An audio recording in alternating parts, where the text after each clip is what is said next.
This is a US Products Cobra Mini 750H. This is a heated spotting unit or auto detailing unit.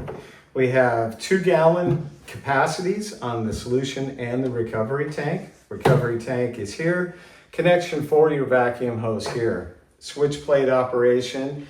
To the front of the machine facing the operator, you have the option of vac only or vac and pump along with heat. The heater is a 750 watt heater. The vacuum motor is a 2-stage 5.7, and on the rear of the unit you will note that there is a caddy for carrying your spotting chemicals, rags, brushes, etc.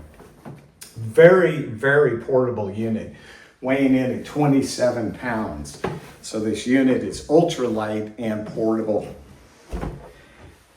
The package deal comes with our UPH tool, which is a custom rotationally molded upholstery tool, ergonomically designed, has a Delrin glide on it, and the 10-foot vac and pressure line.